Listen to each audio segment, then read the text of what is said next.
Hello বন্ধুরা, তোমাদেরকে সবাইকে অনেক অনেক ভালোবাসা। আজকে দেখো ইলিশ মাছ এনেছে, তো ইলিশ মাছগুলোকে ধুয়ে সুন্দর করে এবার হলুদ দিয়ে দিলাম, তারপর দিয়ে দিব লবণ,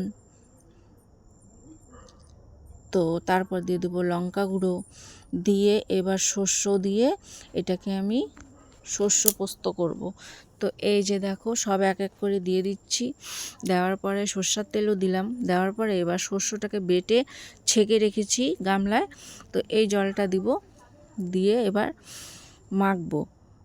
তো মেখে তারপর আমি কড়াইতে আবার শস্য তরকারিতে আমাদের ছোট ছোট করে সরু সরু করে আলু লাগে, তো আলু আর কালো জিরাটা আমি ভেজে নিচ্ছি, তারপর দিয়ে দিলাম এই মাখা মাছটা। তো দেখো এই যে এইবার ঝোলটা ফুটবে। তো বিশ্বাস করো, তোমরাও জানো ইলিশ মাছ সবচেয়ে রান্না করতে সুবিধা, যেমন ঝোল করো তেমন ঝাল করো, কোনোটাই ঝামেলা হয় না, একদম শর্টকাট, তাড়াতাড়ি হয়ে যায়। তো এই যে দেখো ঝোলটা কি সুন্দর ফুটছে। এবার দিয়ে দিব আমি গোটা 4 কাঁচা লঙ্কা। তো কাঁচা লঙ্কা দেওয়ার পরে এবার নামিয়ে নেব, ঝোলটা নিয়ে সর্ষের তেল ঢেলে দেব। তো খাঁটি সর্ষের তেল, ঝাঁঝালো। তো ঝোলটা যে এত স্বাদ হবে আমি ভাবতেই পারিনি, যেহেতু মাছ ভালো।